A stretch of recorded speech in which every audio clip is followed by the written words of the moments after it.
I better talk real quick. Mr. Speaker, it's interesting because the opposition leader started off his speech talking about the sessions we went to last week. And look at the way he carried on in the end. He absolutely lost his cool, Mr. Speaker. Just speak to the chair. Mr. Speaker. Just speak to the chair. That's all. Speak to the chair. The honourable member can't speak to my behalf. I didn't lose my point of order, Mr. Speaker. Okay, the honourable member is misleading the House. He's still standing, Mr. Speaker. He didn't go to the session. I didn't hear him acknowledge your point. The honourable member is misleading the House. I certainly didn't lose my cool. I got it. All right, okay. You made your point. I certainly got excited. If I lose my cool, believe me, they'll know. You made your point.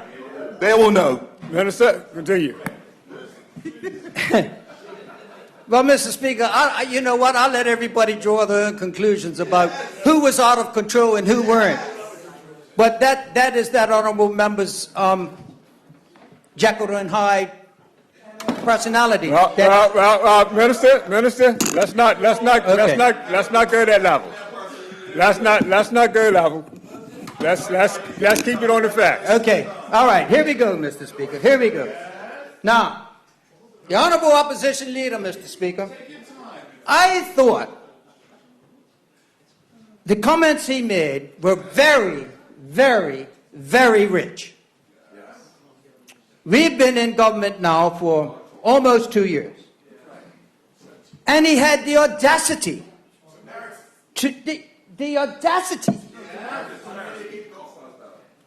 to ask what jobs have we created. The same person, before he resigned, told the people of this country that he was going to create 2,000 jobs.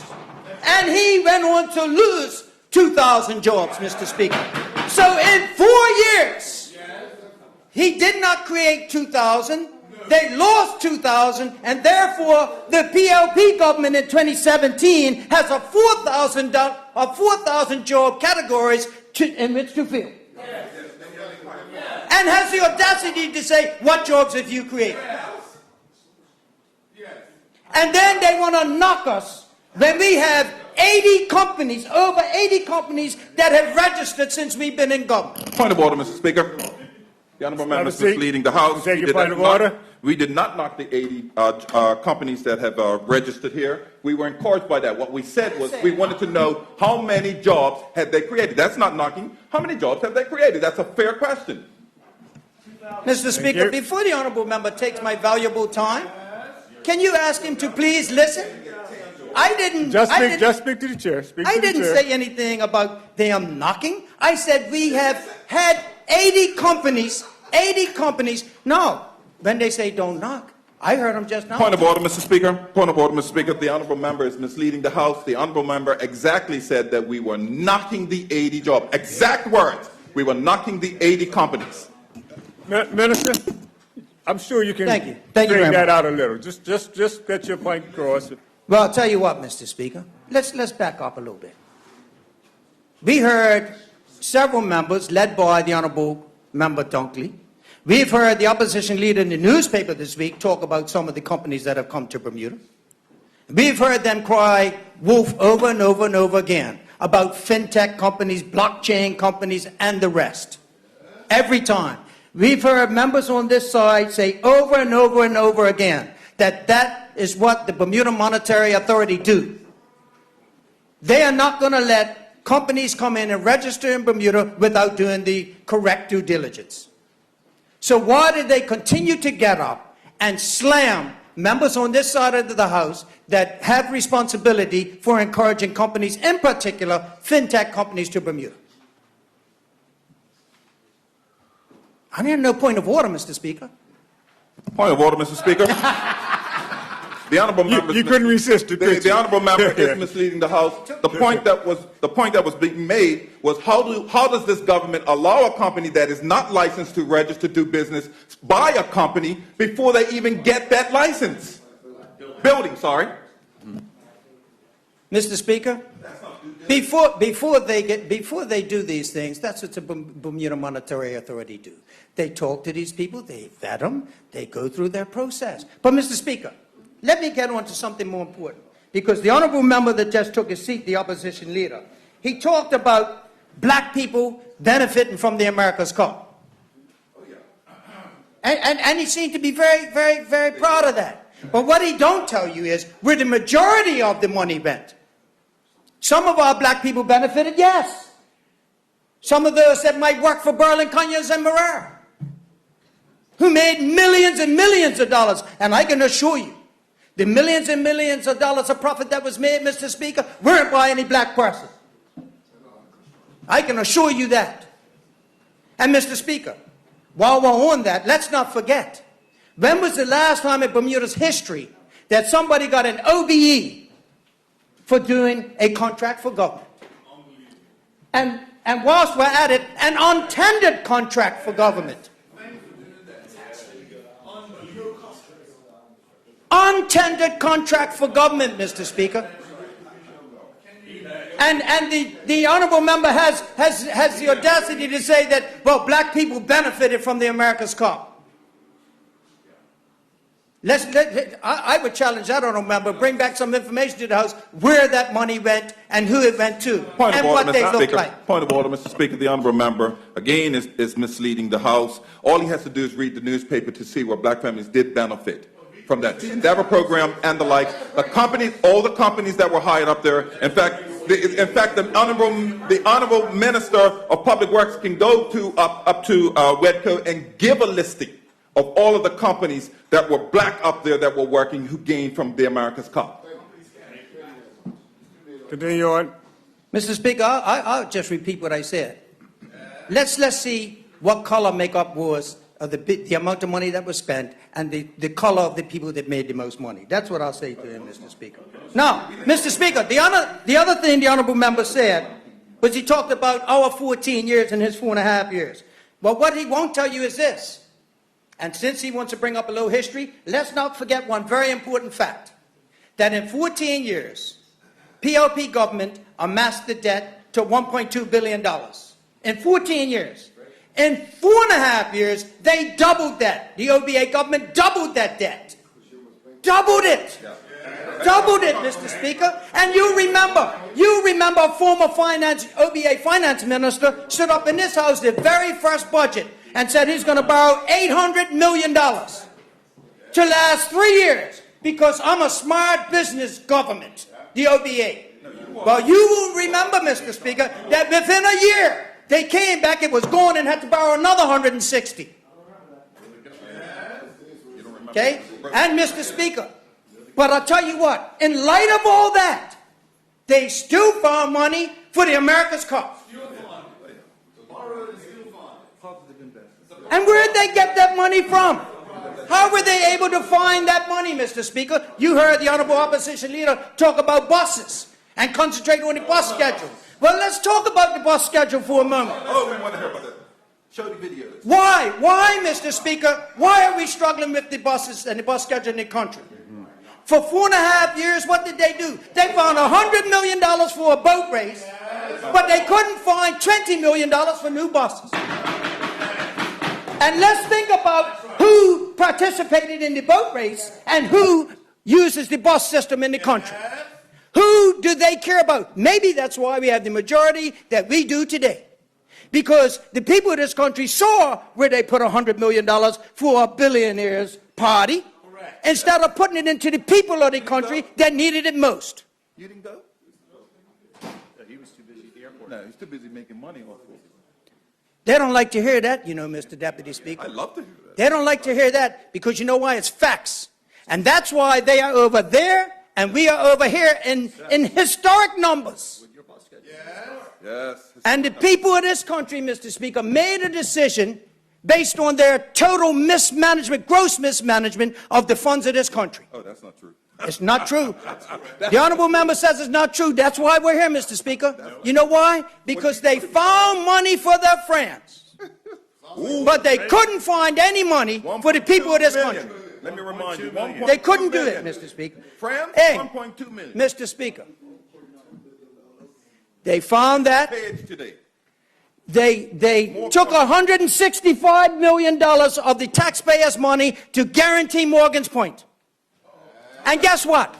It was never announced in this House, Mr. Speaker, never. We forced it out of them one day. It just slipped out. It slipped out. Never told the people of this country that they put us on the hook for $165 million. Forgot that part. And guess what else they did? They conveniently forgot that it was in default in January 17, and they forgot to tell the people of the country. So first of all, you put the taxpayers on the hook for $165 million and don't tell them. Exactly. Then it goes in default and you don't tell them. Point of order, Mr. Speaker. The honorable member. Hang on. I haven't recognized. What's your point of order? The honorable member is misleading the House, Mr. Deputy Chair Speaker.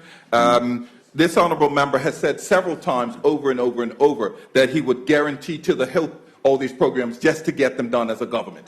He said it in his own words. Take your seat. Take your seat. Minister. Mr. Speaker, that honorable member went to that session last week and something happened with the water he was drinking. But look, Mr. Speaker, let me tell you something else, right?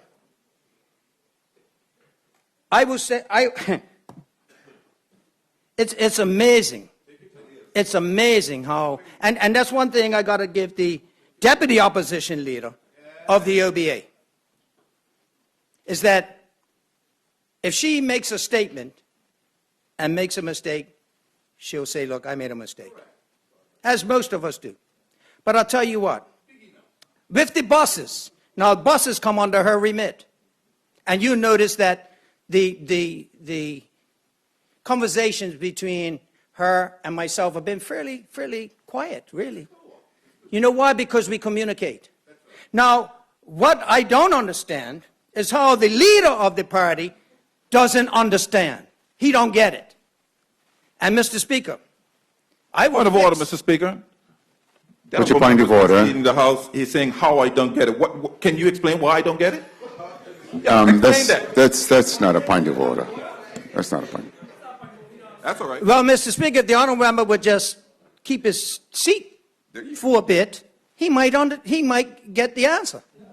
Okay? And it's obvious he doesn't get it, Mr. Speaker. It's obvious. That's why he changed his because he says, look, you know, you need to concentrate on the bus schedule. It's been 17 years, blah, blah, blah, blah, blah. What did they do in 4.5 years? Did they try anything, Mr. Speaker? I don't recall. I don't recall them trying to do anything. Did they buy any new buses, Mr. Speaker? Yes. Yes. Yes. How many buses did they buy, Mr. Speaker? New buses were bought. I'll take a point of order if they want to clarify how many buses they bought. We bought new buses. Okay, now, Mr. Speaker, did they hire mechanics that were needed, Mr. Speaker? You had the funded posts. There were. You had funded posts, Mr. Speaker. Why weren't they filled? That's right. Why weren't the buses that we had maintained correctly?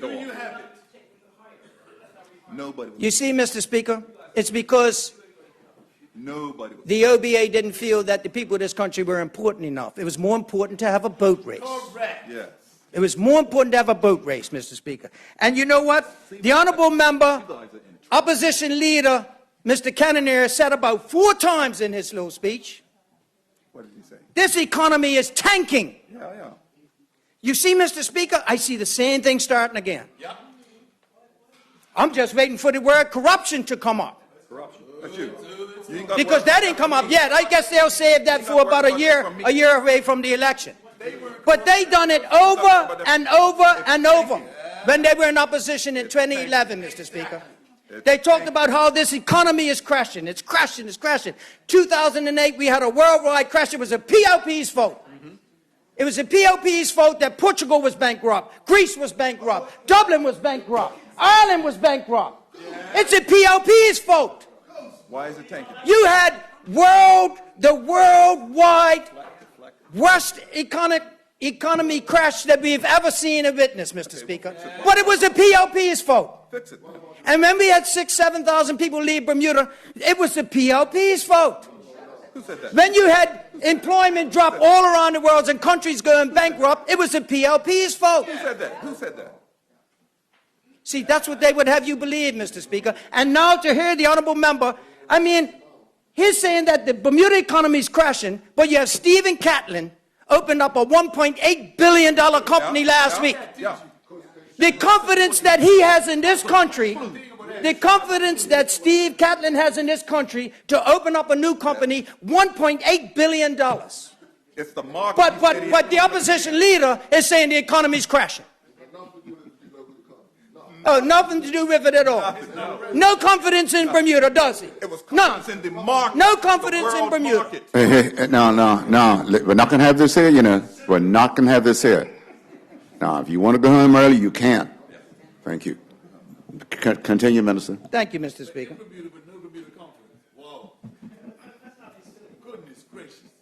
Mr. Speaker, you know, it's funny because there's that former finance minister, Bob Richards, always just say, looking under the hood.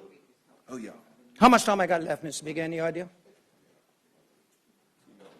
4 minutes. He used to talk about looking under the hood. Well, we managed to look under the hood, too. You know, when you get things like the OBA government, again, doing things under the cloak of darkness. And I'll tell you something else we found. They struck a deal with a certain cruise line, $16 million, to do some work in the island so that they could get in a bigger boat. Interest rate double what the current interest rate is. Guess what? Along with that deal, while this loan is outstanding, there will be no increases in taxes. Mr. Speaker, of course, all that done, sir, wouldn't hit the books. Got it. Got that. So guess what we done? Guess what we done? No, you couldn't, no increase in taxes while the loan's outstanding. If $1 was outstanding, Mr. Speaker, you couldn't increase the taxes. So, but you know what this government did, Mr. Speaker? We paid off that loan. Saved a couple of dollars on the interest rate. And guess what else we were able to do? We were able to take up the taxes. Okay, Mr. Speaker?